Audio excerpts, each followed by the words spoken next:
Hey everybody, welcome back to George Does Stuff, the worst knife review channel on all of YouTube and parts in between. I want to start off by saying thank you to all my subs. This channel is growing by leaps and bounds. I cannot thank you guys enough who have subscribed to this channel. I don't understand why you have, but gosh, you guys are just awesome, and you really it makes this very enjoyable thing for me to do. I'm actually getting very close to the point where I'm getting monetized. So if I actually get monetized, I'm actually get some better knives. But until that time, I'm basically getting knives off of the Amazon Vine program, which allows me to get items for free. And as a result, all I have to do is review them. This is not part of that review process. This is just what I do because I love you guys and I love torturing the internet. And so today we have a knife that has made me rethink steel.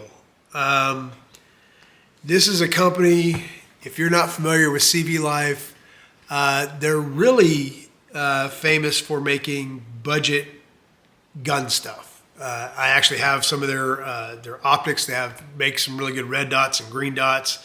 They make bipods, scopes. They're all extremely affordable and, in my opinion, really, really good. I have been shocked at how good some of the products I've got from these guys are. Absolutely fantastic. And I didn't even know they made knives. And then I saw this appear on Amazon Vine, and I was like, oh, CVlife knife? I got to check that out. And, well, this knife is a steel that I have been staying away from deliberately for my entire knife collecting career, and this knife makes me rethink that. So without any ado, by the way, does this have a model on it? It is no, it does not have a model number on there. But it is black and it is EDC, and it is new, and it's also made in China. So here we go. Without further ado, we shall open up the box, and you will see that there is info. There is, oh look, a microfiber cloth, because apparently if there's anything we need here, it's a microfiber cloth. Now it does say CVlife on it, so that's kind of nice. But here we go, and you might have seen it on there. This knife has something that I've been running away from. I love magnetic boxes. Good job, CVlife. Something I've been running away from, and that is this knife is made from Damascus. And I know a lot of people out there, and maybe some of my viewers, think that Damascus is just the bee's knees. It's the coolest thing ever. I'm not a metallurgist, but I am a pretty relatively experienced hobbyist in the world, the knife world, and I can tell you that most Damascus is garbage. It's absolute trash, and a lot of stuff that's labeled Damascus isn't actually Damascus. It's either etched, which means they kind of carved this into there. It's not really folded steel. Or in some cases, just a laminate, or it's just pasted on. It's not even close to being Damascus. And if it is real Damascus, all Damascus, no matter high end, low end, doesn't matter, is only as good as the weakest steel used. So one of the things they use in this, I believe it is VG10, is the core. And so everything's folded over the core. So the blade itself and the majority of the blade, you can probably possibly see it in here, is VG10, which VG10 is a really good, in my opinion, it's a very good budget steel. It's not quite as good. It's more corrosion resistant than D2, but it doesn't hold an edge. It's not as not durable as D2, and it's I don't know. It's not a bad steel. It's I believe Rockstead uses it to clad their ZDP 189 because it's not it's not a steel that rusts. So they clad the ZDP in it on the outside, so it protects the ZDP except for where the blade is. And that's basically the same principle here, where you have the Damascus on the outside, but the inside is the VG10. So anyway, I'm talking a lot about some silliness. Let's get on with the blade design. So it has multiple deployment methods. It has thumb studs, which is excellent. It's a flipper. As I've grown older, I have grown more and more in love with flippers. It has speed holes. I don't understand what that's all about. I am not a fan of the speed holes, but it still kind of works in this knife. It's got very aggressive G10, very aggressive G10. And I will tell you right now, I mean that as an absolute compliment, because this knife had very aggressive G10 when I bought it 15 years ago. And while it's still holding up well, it is not aggressive anymore. And so if you have aggressive G10 and you use the knife a lot, you want that because it'll hold up over the years. This will not stay this rough forever. Eventually, if you carry this knife often, it will smooth out. And that's, in my opinion, a good thing. I do like the fact they didn't use the texturing where the pocket clip touches. The pocket clip is reversible. Yeah, it is. Okay, so this, because it doesn't sit in there flush, so it absolutely is reversible. It's kind of weird how they only have one screw on that side. I don't know if the other one fell out or if that's by design, but either way, no, I guess that's a standoff. So yeah, no, they did it on purpose. But yeah, you can absolutely flip that to the other side if you are left-handed. It is tip up, which is fine. That's kind of the preferred method of many people. The centering is fine. I'm not a person that's a centering dude. I mean, as long as the blade isn't rubbing on the frame, I think you're pretty much fine because it's not going to hurt anything. It's definitely sitting on bearings. I can actually see the bearings in there. Let's see if I get that. You can probably see the bronze in there, the bearings. It's captured pivot, which is kind of cool. Nothing on that side, so you got that right there. And let's get her open because that's really the star of the show. The blade on this, it pops right out. The blade shape is fantastic. A really sexy clip point, a little itty bitty swedge on there. It's got a nice little hollowed out grind, or maybe even consider that a saber grind. I don't know. They did a very good job of the sharpening choil. There's plenty of life left there. But this blade, I am, like I said, not a huge fan of Damascus, but I got to give props to it. It's a pretty sexy blade. It really is a pretty sexy blade. This is, according to their documentation, this is folded theoretically 67 times. I don't think I believe that, but yeah, it is just, that's a really, really good looking blade. It is, the sharpening is pretty consistent. Little bit of a smiley thing happening down here.